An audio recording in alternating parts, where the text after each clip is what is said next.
we all humbly come at your throne of grace, asking for your forgiveness from all of our sin that we have committed against you, Lord. Yes, Lord, we always displease you in so many ways. Please forgive us. Have mercy, have pity upon us. Cleanse us, O Lord, with your most precious blood that was shed in the cross of Calvary. Create in us a new clean heart, a new mindset that will do your will until you return. Lord, fill us all with your Holy Spirit and make us worthy of your calling. Father God, we ask you to bless and anoint your holy word that we're going to share in this Bible study. Be with us and guide us. We can do nothing without you, Lord. I also ask you, Father, to bless and anoint every single word that will come out from my lips, and let it be a blessing to each and every one of us. Heavenly Father, give us all wisdom to comprehend and understand your holy word. Hallelujah! Praise the Lord. Bigyan mo po kami ng puso na laging tatalima at sa bubuhay ang iyong banal na salita hanggang sa iyong pagbabalik. Ito po aming samot panalangin sa iyong matamis at makapangyayang pangalan, at aming pong sinasaway sa iyong matamis at makapangyayang pangalan lahat po ng gawa ng kayo, lahat po ng klase ng hadlang ng banal na gawain ito. Cast out in Jesus' name. Amen, amen. Hallelujah. Praise the Lord. Purihin po ang ating mga Panginoon. At I just want to give the highest praise, the highest worship, and highest glory to our Lord of Lords, King of Kings, ever dearest Jesus. At sa inyo po lahat, bumabati po ako ng magandang hapon po sa inyo lahat. Pagpalain po kayo ng ating pinakamamahal na Panginoon Kristo. Hallelujah. Praise the Lord. Tayo po ay tuloy-tuloy na po sa ating pong pag-aaral po ng banal na salita ng ating mahal na Panginoon, na ating pong pamagatan ito ng living wisely, namumuhay na may katalinuhan. Paano po ba natin paano po tayo mamumuhay ng may katalinuhan? Hallelujah, praise the Lord. Naisip ba natin na ang ating buhay bilang isang proyekto o isang gusali na itinatayo? Ganyan ito inilarawan ng banal na kasulatan. Bagamat ang banal na kasulatan ay partikular na tumutukoy sa panambahan, sa kabuuan ng prinsipyo sa mga talatang ito ay angkop din sa ating personal na buhay. Ngunit hindi tulad ng isang physical na struktura na ito'y atin nakikita, hallelujah, agad-agad. Gayunpaman, darating ang araw na susuriin ng ating mahal na Panginoon kung ano ang itayo natin sa pundasyon, sa kanyang pundasyon. Purihin po ang ating mahal na Panginoon. At bilang po umpisa, ating pong basahin po ang banal na kasulatan. 1 Corinthians chapter 3 verses 9 to chapter 4 verse 5. Mahaba po yan.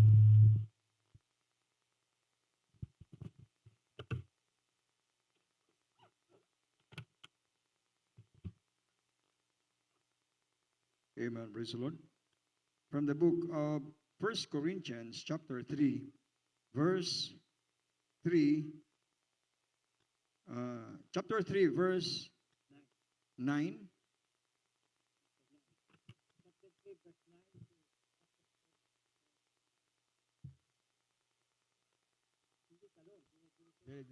Amen. Praise the Lord. Hallelujah. Hallelujah. We are laborers together with God. Ye are God's husbandry. Ye are God's building, according to the grace of God, which is given unto me as a wise master builder.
the hidden things of darkness and will make manifest the counsels of the heart, and they shall every man have praise of God.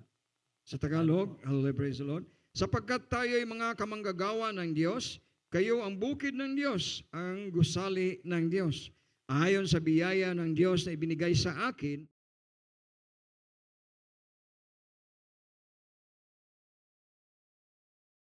na pinasasaligan at sa iba nagtatayo sa ibabaw nito. Ngunit ingatan ng bawat tao kung paano ang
marunong sa kapanahunang ito ay makapagmangmang siya upang siya ay maging marunong, sapagkat ang karunungan ng sanlibutan ito ay kamangmangan sa Diyos. Sapagkat nasusulat, hinuhuli niya ang marurunong sa kanilang katusuhan. At muli nalalaman ng Panginoon ang pangatuwiran ng marurunong na pawang walang kabuluhan. Kaya't huwag ipagmamapuri ninuman sa mga tao, sapagkat ang lahat ng mga bagay ay sa inyo. Kahit si Pablo, kahit si Apolos, kahit si Cephas, kahit ang sanglibutan, kahit ang buhay, kahit kamatayan, kahit ang mga bagay na nakasalukuyan, kahit ang mga bagay na darating, lahat ay sa inyo. At kayo'y kay Kristo, at si Kristo ay sa Diyos. Ipalagay nga kami ng sinuman ng mga ministro ni Kristo na at mga katiwala ng mga hiwaga ng Diyos. Bukod dito ay kinakailangan sa mga katiwala na ang bawat isa ay maging tapat. Datapwat sa ganang akin ay isang bagay na totoong maliit ang ako'y siyasatin ninyo o ng pagsisiyasat ng tao. Oo, ako'y hindi nagsisiyasat sa aking sarili, sapagkat wala akong nalalamang anumang laban sa aking sarili, bagaman hindi dahil dito'y inaaring ganap ako, sapagkat ang nagsisiyasat sa akin ay ang Panginoon.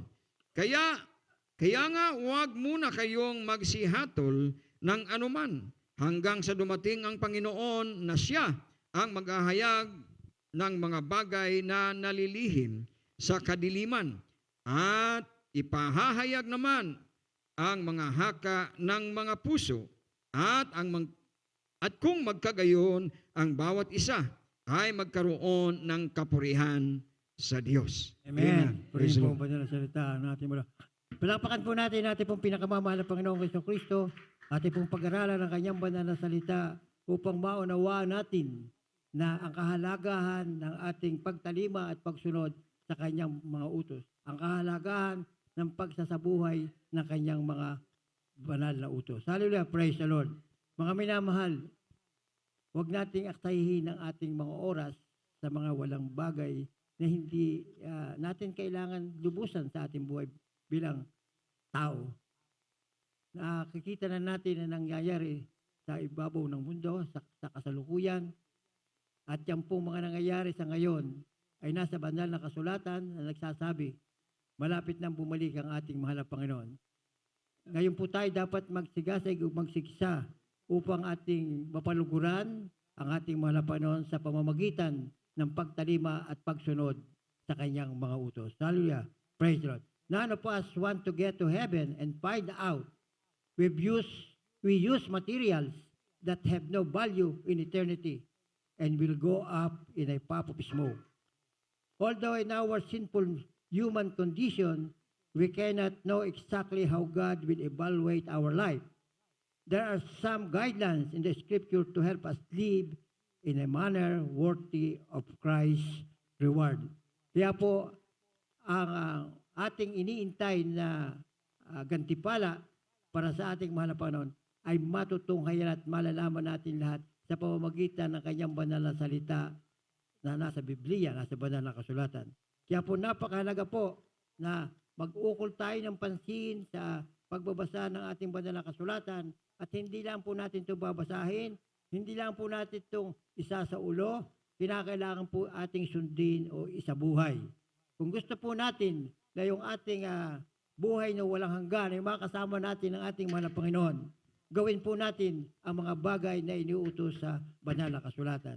Dahil po, sinabi sa banal na kasulatan na kapag meron kang isang nagagawa natin ang lahat ng kanyang mga utos, subalit meron kang isang nakaligtaan o hindi mo nagawa, ikaw ay nagkasala sa lahat. Kaya po napakahirap ito. Paano po yung hindi nakakaalam ng banal na kasulatan? Nagagawa niya yung mali na hindi pala niya alam na mali. Ay siyempre, kung ano nakasulat at ginawa mo yon, ay di, ikaw ang kasalanan. Kaya nga po, binuwis ng ating mahal na Panginoon ng kanyang buhay sa krus ng Kalbaryo dahil sa pag-ibig niya sa bawat isa sa atin na mga kasalanan. Na tayo po ay pinatawad lamang ng ating mahal na Panginoon na sinasabi po sa banal na kasulatan na magsisi ka sa iyong kasalanan, magpabautismo ka sa pangalan ni Jesucristo sa ikapagpapatawad ng iyong kasalanan at ikaw ay bibigyan pa ng regalong Holy Spirit para mas maging gabay at patnubay. Ito po ang requirements para mapuntahan natin, ito po ang paunang requirements para mapuntahan natin ang kaharian ng langit, para makita natin ang kaharian ng langit. At yun nga po, ito pong sinasabing mapabautismo sa pangalan ni Jesucristo, sa pagpapatawad natin, ito po ang paraan para tayo po ay makapasok sa kaharian ng langit. Bakit po ganon? Dahil po kapag ikay nabautismuhan sa pangalan ng ating pinakamamahal na Panginoong Jesucristo, ikaw po ay bibigyan, patatawarin ka na sa iyong kasalanan at ikaw po ay bibigyan ng banal na Espiritu na sa mong magiging guide sa habang ikaw ay nandito sa ibabaw ng lupa. Ang trabaho po ng banal na Espiritu, ikukonvict ka sa iyong ginagawa pag mali para huwag mo nang gawin. Ganyan ang trabaho ng banal na Espiritu na pinagkaloob sa atin na libre. Purihin po ang ating mahal na Panginoon. Subalit kapag hindi mo nagagawa ang kanyang mga kautusan, ang nagigilib po ang banal na Espiritu, lumalayo po yan sa atin. So kapag lumayo, tuwan-tuwa ang kalaban ng Diyos si Satanas, ikaw ay patuloy na tutuksuhin. Yung dating ikaw ay magiging masusobrahan pa ng pagiging dating ikaw. Mas lalo kang sasama. Pero ibig sabihin, hindi naman ibig sabihin ito, hindi ka na maligtas. Hinihintay, hindi lumalayo ang banal na Espiritu, hinihintay ang ating pagbabalik at pagsisisi sa nagawa nating kasalanan. Kaya nga po merong conviction. Pagka nakagawa ka ng kasalanan, nakukundi ka agad. Anong gagawin natin? Hihingi agad tayo ng kapatawaran sa ating mga laban. Dahil po nasa kaharian po tayo na naghahari sa Satanas. Kaya po, dapat maging iba tayo doon sa karaniwan na tulungan din natin sila na makilala, labos at magkasama-sama tayo sa buhay na walang hanggan. Hallelujah. Ano po ba ang sikreto para po yung buhay na walang hanggan ay ating makamtan? Ano po ba ang sikreto para magawa natin ang kalooban ng ating Diyos, lalo na yung binabasa, paano po may sasabuhay? Simple po. Ang itinuro po sa atin ng ating magulang sa Panginoon, na walang iba kundi ating beloved Pastor Evangelist Blistado Almeda, an Assistant Pastor Lina C. Almeda, ay lagi po tayo magpupuri sa ating mahal na Panginoon. Naalala ko pa po nung ako'y baguhan dito sa Banal na Gawain, laging pagkakatapos po ng aming pong ng gawain, sasabihin po ng is either ng beloved pastor at beloved assistant pastor, ay kung halimbawa yung linggo yon, babalik kayo sa Merkules. Kung halimbawa naman Merkules, babalik kayo sa Biyernes. Kung Biyernes, babalik kayo sa linggo. Ibig sabihin mo, kinakailangan tayo dumalo ng 3 times a week. Bakit po? Dahil po sa ating pagdalo dito sa Banal na Gawain, dito po natin pinaluluguran ng ating mahal na Panginoon. Dito po tayo nagsasama-sama magpuri sa ating mahal na Panginoon. Sinasabi po, na binasa ko kanina sa banal na kasulatan na sa Psalms 100 verse 3 o verse 4, na pumasok daw po tayo sa kanyang kaharian na may kababaan loob at may pag-aawitan. Yun po ang kung gusto natin makapasok sa kaharian, yun po ang ating daan. Bakit po yun? Bakit yung pong pagpupuri kahit na nakakapunta sa kaharian ng Diyos? Dahil po, nalulugod ang ating mahal na Panginoon kapag tayo sama-sama nagpupuri sa Kanya. Wala naman tayong pinapupurihan dito kundi ating mahal na Panginoon. Tayo po ay nakakarig ng patutuo ng ating mga kapatiran na naging na naranasan nila at maging tayo. Marami tayong hiningi sa ating mahal na Panginoon na kung hindi nasa Panginoon tayo, kung hindi nananahan sa atin, hindi mangyayari ang mga bagay na yon. Mga may sakit, pinagaling, cancer, pinagaling, yun nga mga may leprosy, pinagagaling. Lahat, yun nga babarilin, hindi tinatalba ng bala. Ayaw pumutok yung baril. Na-aksidente, nasagasa na ng sasakyan, ay buhay pa rin. Nakakapagsabi pa rin ng Hallelujah, praise the Lord. At yun ang itinuro sa atin ng ating mahal na pastor. Kung ikaw ay nasa kagamitan, sasabihin mo ang Hallelujah, praise the Lord. Ang Hallelujah, praise the Lord ay pagpupuri sa ating mahal na Panginoon. Nasa Revelation 21 verse 1. Kaya po, napakahalaga po na tayo po ay patuloy na magbabasa na at ipumumuhay natin ang kanyang banal na siya. Lahat po ng mga requirements na kinakailangan para tayo magmana at gabayan tayo ng banal na espiritu ay nasa banal na kasulatan. Huwag tayong lilisya. Tayo po ay mahal na Panginoon. Kaya nga po, tayo tinawag, lahat tayo tinawag para paglingkuran siya. Ang pagdalo sa banal na paglilingkod sa ating mahal na Panginoon. Dito tayo nakakapakinig ng banal na salita na pinapahayag ng mga mangangaral. Dito rin nababago kasi pag ikaw napakaraming bagay na napatunayan ko sa sarili ko. Ang pag-awit sa mahal na Panginoon ay pag-alis ng masamang espiritu sa ating buhay at sa mga ibang buhay. Hindi isa, hindi dalawa, hindi tatlo. Marami akong karanasan na pag-aawit lamang ay talaga napapatanggal ko. Nawawala ang masamang espiritu. Hallelujah. Yung tunay na banal na espiritu, yung mga sasabi mga lumalabas, kung ano-ano mga masamang espiritu na meron dito sa ibabaw ng lupa. Hallelujah, praise the Lord. Meron pa nga yung isang mananampalataya, pero siya may hawak ng ayaw niya magbigay ng revolutionary tax, engineer to eh. Diniklara siya na papatayin siya. Pinaghukay siya ng huhukay na pagbabaunan niya. At habang naghuhukay siya, nung tamang-tama ng hanggang bayawang niya, ang sabi nung pinuno, tama na yan. At papatayin ka na. Ay di sinabi, sige, manalangin ka na sa iyong Diyos at tapusan mo na ngayon. Ang ginawa ng kapatiran natin ito, somewhere in Bisaya yun eh. Umawit ng sa mahal na Panginoon. Yung buhay, ang Diyos ay buhay. Buhay, ganun ang awit na. Paulit-ulit, yun lang daw ang alam niyang kanta eh.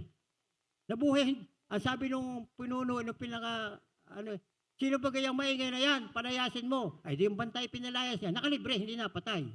Ganun as simple as that. Nakikinig ng ating mahal na Panginoon kapag tayo maawit. Dahil tayo sa Kanya na. At hindi mo na kinakailangan hingin pa kung anong kailangan mo. Ibibigay sa iyo ng mahal na Panginoon kung ano ang kailangan mo. Pero kung ang hinihingi mo ay magpapasama sa iyo, hindi pagkakaloob sa iyo. Dahil marami na nang hinihingi ay pagpapala, kayamanan, nabigyan ng kayamanan, numayaman na, hindi na mahasikaso ang pagpunta sa church dahil busy sa kanyang mga trabaho, sa kanyang hanap buhay. Kaya napakahalaga, habang tayo may pagkakataon pa, binibigyan tayo ng pagkakataon ng ating mahal na Panginoon, ating pagsimigasigan na ating pong magampanan ang kanyang banal na utos. Hallelujah. Praise the Lord.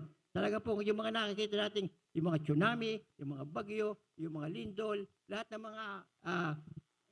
mga hindi nararapat sa ibabaw ng lupa ng mga ganyang mga bagay, ayan po ay paalaala sa ating mahal na Panginoon na kinakailangan malaman mo na ang nais ng ating mahal na Panginoon ay tayo makakasama lahat sa buhay na wala. Subalit, makakasama ka lamang ng ating mahal na Panginoon sa buhay na wala kung gagawin mo ang kanyang mga banal na utos. Hallelujah! Praise the Lord! Purihin po ang ating mahal na Panginoon. Sana po ang ating pong pinag-aaralan ito ay tumanim at pumasok sa ating mga puso, isipan upang ating makamtan na sinasabi sa banal. Walang sino man sa atin ang may gustong makarating sa langit na malalaman na gumagamit tayo ng mga materyales na walang halaga sa walang hanggan. Nakilala na natin mga Panginoon, pero hindi natin sinabubuhay. Yung materyales na sinasabi dito, para tayo isang build na ginagawa, ay yun po yung mga utos na ating tinatalima. Yung po ang materyales na dapat nating pag-ukulan ng pansin at ating gawin upang mabuo natin ang ating bahay o ang ating sarili bilang isang gusali na pag dumating sa ibabaw sa kalangitang pagkinuha na ng ating mga naparaw ng ating hiram na buhay, ay sigurado ang materialis nating daladala ay kung ano ang kanyang kalooban. Hallelujah, praise the Lord. Bagamat sa ating makasalanang kalagayan ng tao, hindi alam kung paano eksaktong susuriin ng Diyos ang ating buhay. May ilang mga patnubay sa banal na kasulatan na tutulong sa atin na mamuhay sa paraang karapat-dapat sa gantimpala mula sa mahal na Panginoon. Ano ang batayan ng ating mahal na Panginoon sa kanyang gantimpala? Ang pagsasabuhay ng kanyang banal na salita. May mga mahirap na utos. Sabi sa Romans 21, sa 12:21, be not overcome of evil, but overcome evil with goodness.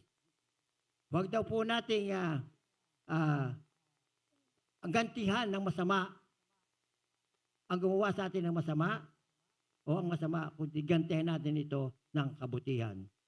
Ay pag ikaw ginawa ng masama ng kapwa mo, ay ang gusto mo ay makaganti ka rin masama, ay bawal po yun. Pagka ginawa mong masama, ginawa mo po rin ng masama, ay hindi ka, isang kasalanan yon na nagdadala para magkasala tayong lahat. Napakahirap gawin yon. Pero kung ang banal na espiritu nasa iyo, kaya mong gawin yon. Ngayon, kung hindi mo magagawa yon, patuloy kang lumuhod sa ating mga Panginoon. Kung nagawa mo na, pagsisihan mo ang ginawa mong iyon dahil kasalanan. Nagkasala ka sa lahat, kahit lamang ang ginawa mong kasalanan. At doon pa rin, kahit bakit ganon? Dahil sinabi sa banal na kasulatan, pangalawang utos ng ating mahal na Panginoon, ibigin mo ang iyong kapwa na katulad ng pag-ibig mo sa iyong sarili. Ay paano mo masasabing iniibig mo iyong kapwa kung hindi mo ginagawa ng magaling ang iyong kapwa? May kaunting pagkukulang, pagkakamali, ay ang gusto mo po ay magawan din siya ng pagkakamali. Husgahan agad. Wala tayong karapatan na husgahan ang ating kapwa. Ang makakapaghusga lamang sa atin ay ang ating mahal na Panginoong Jesucristo. Pare-pareho tayo mga kasalanan. Nagkakasala, nagkakamali.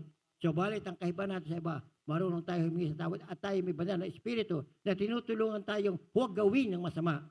Umiwas sa masama. Purihin po ang ating mahal na Panginoon.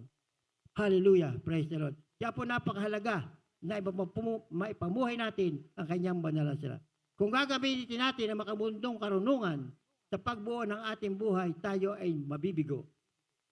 Ayon sa Biblia, ay dinadaya natin ang ating sarili kung iniisip natin na ang karunungan, mga mahalaga, mga hangarin at mga ambisyon na nagmumula sa isang libutang pinamumunuan ni Satanas ay maaaring gamitin upang maisakatuparan ang kalooban ng Diyos. Hindi po ito ang kailangan.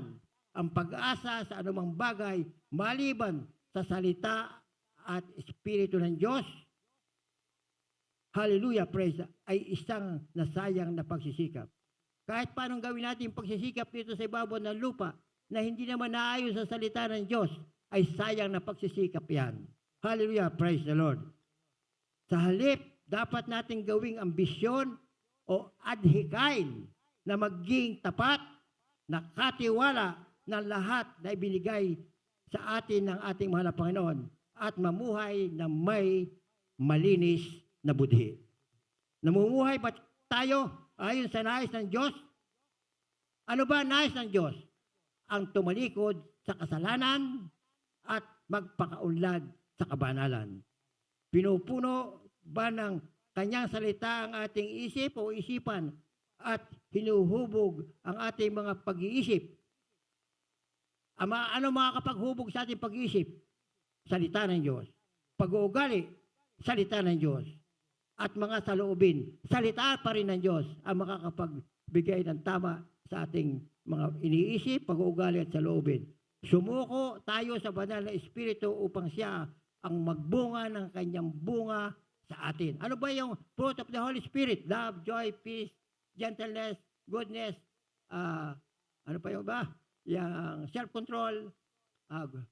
Meron pa ako sa nakalimutan. Puri po ating mahal na Panginoon.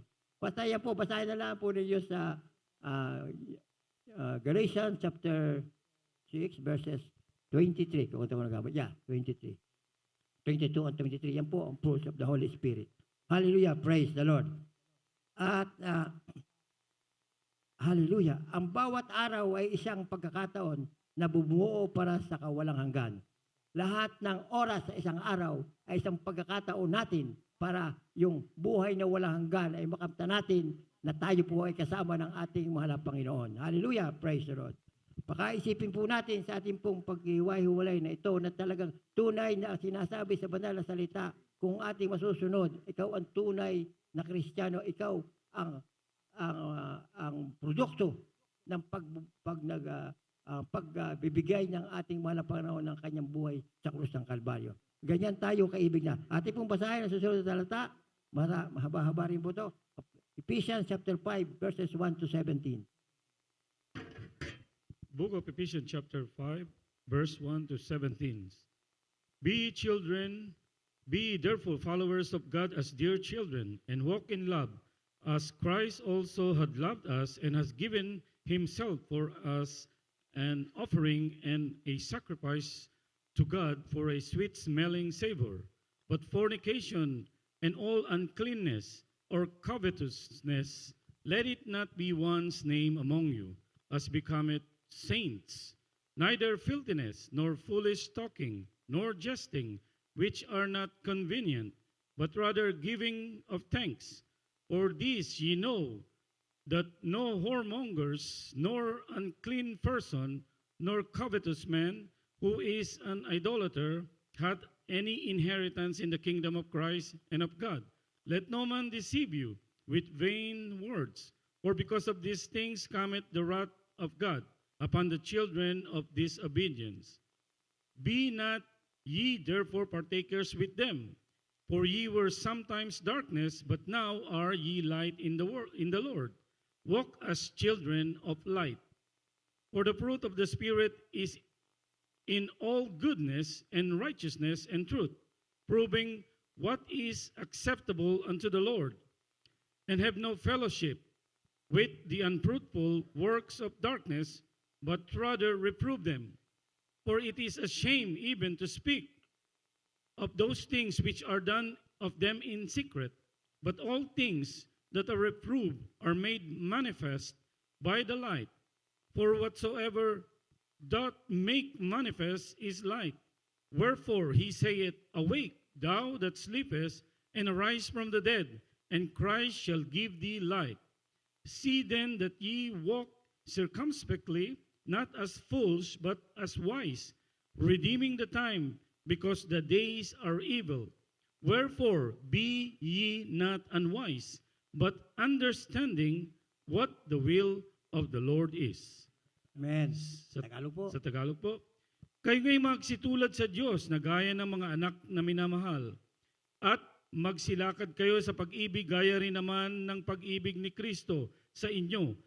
At ibinigay dahil sa atin ang kanyang sarili na hain at handog sa Diyos upang maging samyo ng masarap na amoy. Ngunit ang pakikiapid at ang lahat ng karumihan o kasakiman ay huwag man lamang masambit sa inyo, gaya ng nararapat sa mga banal, o ang karumihan man, o ang mga mangmang na pananalita, o ang mga pagbibiro, na di nangararapat, kundi kayo'y magpasalamat, sapagkat talastas ninyong lubos na sino mang mapakiapid o mahalay o masakim na isang mapagsamba sa mga Diyos-Diyosan ay walang anumang mamanahin sa kaharian ni Kristo at ng Diyos. Huwag kayong madaya ng sino man ng mga salitang walang kabuluhan, sapagkat dahil dito sa mga bagay na ito'y dumarating ang galit ng Diyos sa mga anak ng pagsuway. Huwag kayong makibahagi sa kanila, sapagkat noong panahon, kayo'y kadiliman, datapwat ngayon kayo'y kaliwanagan sa Panginoon. Magsilakad kayong gaya ng mga anak ng kaliwanagan. Sapagkat ang bunga ng kaliwanagan ay nabubuo ng kabutihan at katuwiran at katotohanan na inyong pinatutunayan ang kinalulugdan ng Panginoon, at huwag kayong makibahagi sa mga walang mapapakinabang na gawa ng kaniliman, kundi bagkos inyong sawatain, sapagkat ang mga bagay na ginagawa nila sa lihim ay mahalay na salitain man lamang. Datapwat ang lahat ng mga bagay pagkasawata ay tinatanyag ng kaliwanagan, sapagkat ang lahat ng mga bagay na itinatanyag ay kaliwanagan. Kaya sinasabi niya, gumising kang natutulog at magbangon ka sa gitna ng mga patay at liliwanagan ka ni Kristo. Amen. Mag-ingat nga kayong lubos kung paano kayo lumalakad. Huwag gaya ng mga mangmang, kundi gaya ng marurunong, na inyong samantalahin ang panahon, sapagkat ang mga araw ay masasama. Kaya huwag kayong maging mga mangmang, kundi unawain ninyo kung ano ang kalooban ng Panginoon. Amen. Purihin po ang banal na salita ng ating Muli po natin palakpakan po ang ating mahal na Panginoon. Isang malakas na palakpak po para po sa ating po pinakamamahal na Panginoong Jesucristo, at patuloy siya nangungusap sa atin dahil ang nais ng ating mahal na Panginoon at tayo makasama niya sa buhay na walang hanggan. Hallelujah. Praise the Lord. Paano ba natin gagawin na masulit ang ating mga oras? Make the most of our time. Gawin natin, sulitin natin ang ating oras dito sa ibabaw ng lupa upang maipamuhay natin ang banal na salita ng ating mahal na Panginoon. Hallelujah. Praise the Lord. Dahil po, time is a precious commodity. Hallelujah. We cannot earn of it or reuse it. Once it is spent, it's gone forever. That's why no amount of money, possessions, or success can equal its value. What's more, we have no control over the length of time we will be allotted in this life. God alone is sovereign over the number of our days. Hallelujah! Praise the Lord. Ang ating oras ay isang mahalagang kalakal. Hindi natin ito kikitain o magagamit muli. Kapag naubos na tuluyan na itong mawawala, kaya naman walang halaga ang pera, pag-aari o tagumpay ang makapagpapantay sa halaga nito o ang halaga ng oras. Higit pa rito, wala tayong kontrol sa haba ng panahon ng ilalaan sa atin ng buhay na ito. Ang Diyos lamang ang may kapangyarihan sa bilang ng ating mga araw. Hallelujah, praise the Lord. Para yung umaagos na tubig, yung dinawdaw mong lugar na gano'n, hindi mo na kailan pa ba madadawdawan yan. Umagos ng tubig, ilagay mo ang kamay mong ganyan, tanggalin mo, hindi mo na uli madadawdawan yung tubig dahil umaagos yon. Ganon din po ang ating mga oras, napakahalaga po na dapat po ang ating mga oras gamitin natin sa tama, sa paglilingkod sa ating mahal na Panginoon, pagsasabuhay ng kanyang banal na salita. At pong basahin yung Psalms 139 verse 16.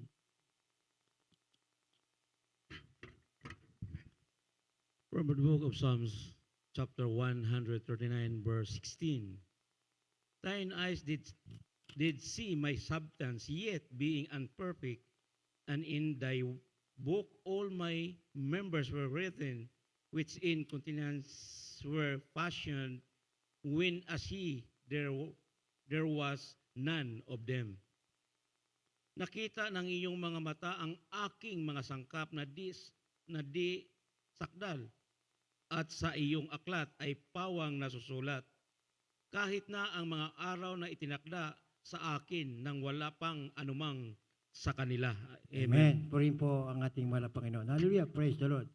Kung nais nating malaman ang ating tunay na sistema ng pagpapahalaga, tingnan lamang kung paano natin ginugugol ang ating mga oras.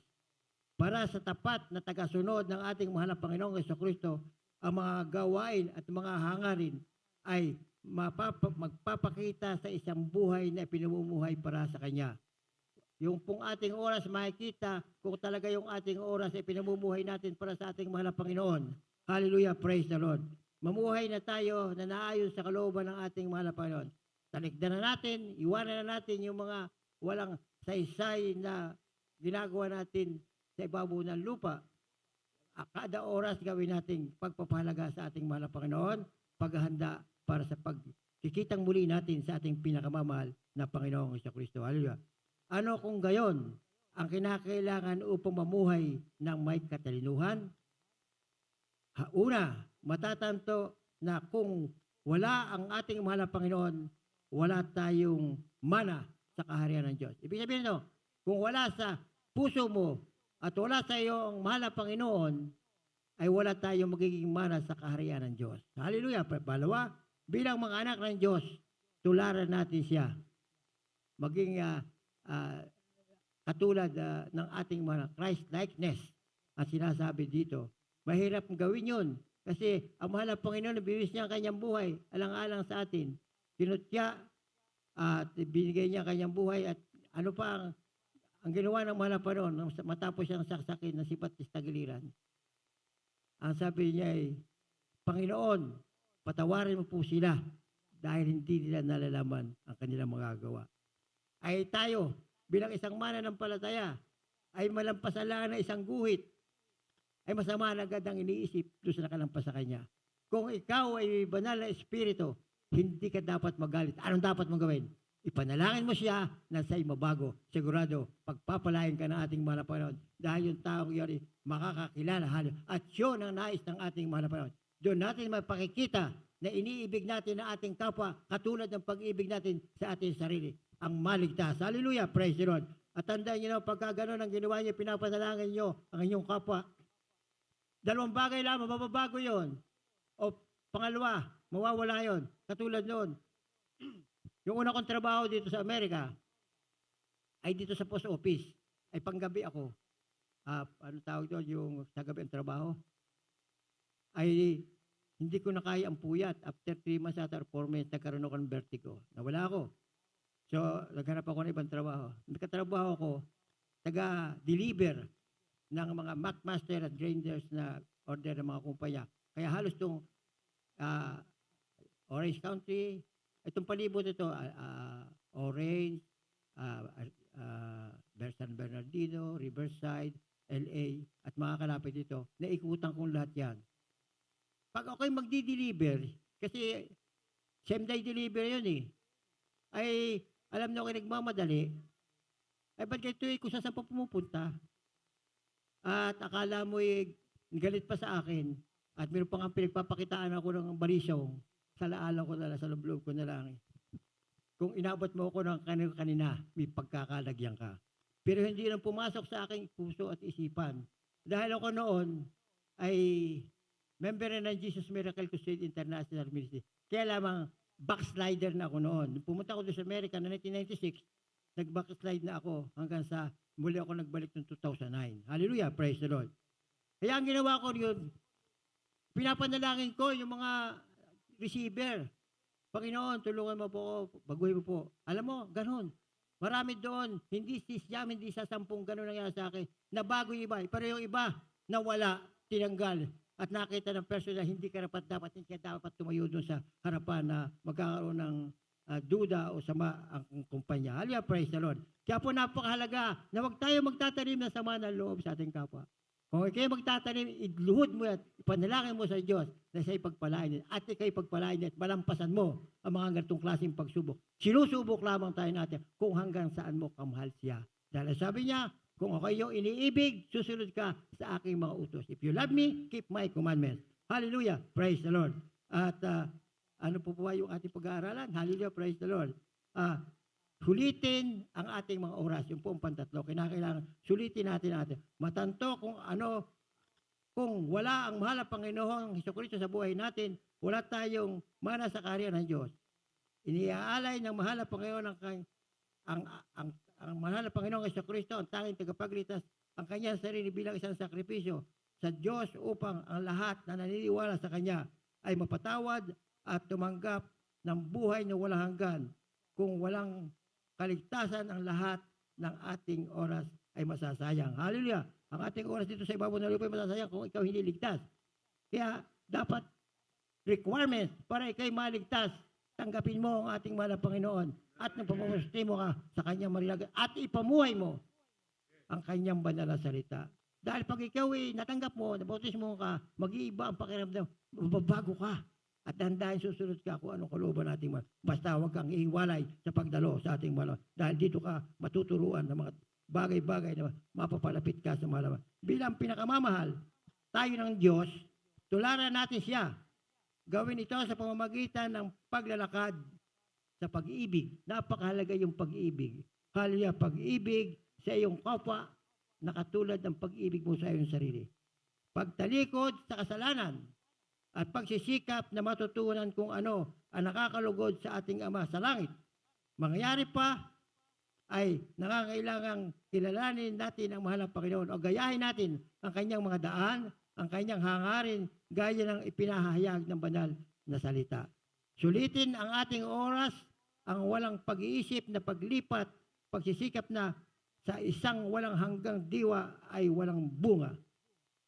Binabalaan tayo ng banal na kasulatan na maging matalino sa paggawa ng maraming pagkakataon. Hallelujah, praise the Lord. Purihin po ang ating mahal na Panginoon. Ano pa yung isang susunod na katapos ng...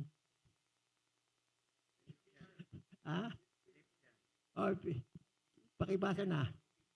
Pakibasa, tigil-tigil sa kanya. Hallelujah, praise the Lord. Ephesians chapter 5. From the book of Ephesians chapter 5, verse 15 to 17. Amen. See then ye walk circumspectly, not as fools, but as wise, redeeming the time, because the days are evil. Wherefore be yet not unwise, but understanding that the will of the Lord is. Sa Tagalog, mag-ingat nga kayong lubos kung paano lumalakad. Huwag gaya ng mga mangmang, kundi gaya ng marurunong na inyong samantalahin ang panahon, sapagkat ang mga araw ay masama.